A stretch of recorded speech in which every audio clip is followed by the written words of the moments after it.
There's a woman you marry that will help you squander what your father gave you. But there's a woman you marry that the best your father gave you becomes the beginning of true greatness. A woman, a prudent wife. You know what prudence is? Check in your dictionary. A prudent wife. Not just a wife. A prudent wife. A man has to please God to meet such a woman. Meaning a man has to know God. A man has to transact with God to meet that kind of a woman. You can't meet that kind of a woman except it is God. A prudent wife. When you get her, your journey to wealth. When you marry right, 3/4 of your problems are solved by your marriage. But when you marry the wrong way, you owe life 3/4 of the rest of your life. You have scores to settle with life. You have debts to pay. You are owing life 3/4 of your life by marrying wrong. There are women you marry, you can't be. There's a woman you marry, the truth is you will never be rich. If you have to be rich, you have to hide the money.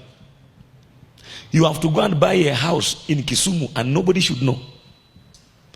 You have to buy a car and hide it in Kitui. You have 3 taxis in Kitui, but you must ensure there is no trace. There's nothing pointing to the fact that you have a car. You have to live like a sojourner. You have to, and nothing is as painful as secrets that are known to you alone. You have children, but they don't know what you have. You have a wife, you can't tell you have money. Ukiwa na pesa unalala na koti.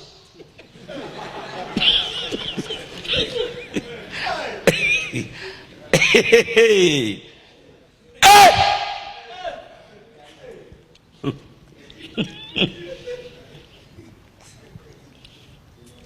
A prudent wife is a wife that acts and shows care and thought for your future.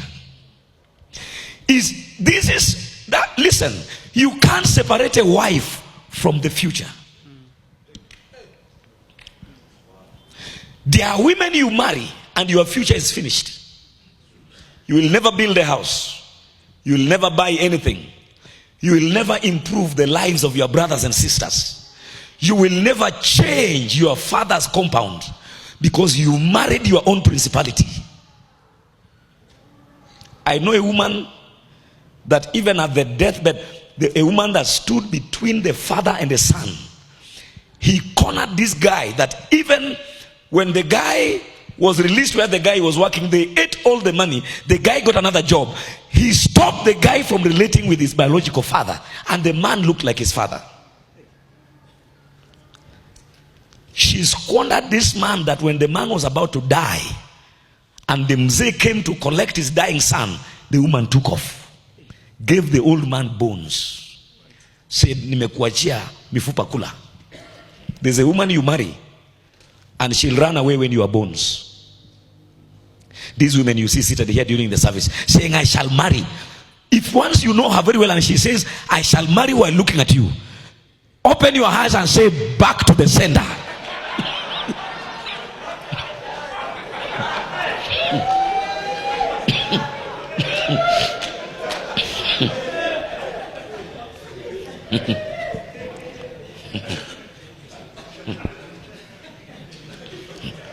Open your mouth and shout a very big back to the sender. Because a prudent wife is a wife who thinks the future. You can give her a gift of 100,000. My wife, I just felt I want to be a blessing to you. And after 3 months she comes back to you and says, you know, I bought some chicken. I tried to do a cage, but what you gave me was not enough. If I only get like another 50,000, in the next 1 year, I will be having this and this and this from the 100,000 that you gave me. My brother, you got a wife. And you know the good news? You can test these girls before you marry them. and know whether you are going to mortgage your future or you are going to secure your future. Marriage either saves your future or destroys your future. There are women you marry, you will never have even chicken. Hata ukienda mahali ushikiwe kuku, ukileta hiyo kuku nyumbani ukifunga, ukienda job ukirudi, unasikia harufu fulani. Unasema na ile nilikuwa nataka kufuga ile kuku.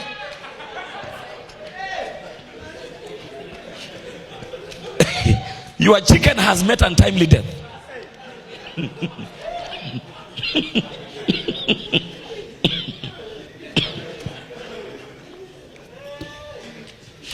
There are women who are hazards. There are women who are murderers of wealth, killers of prosperity, anti-prosperity agents, enemies of the future. They bewitch long life. They leave you lean, slim, finished, and grounded. A prudent wife is a future-oriented wife.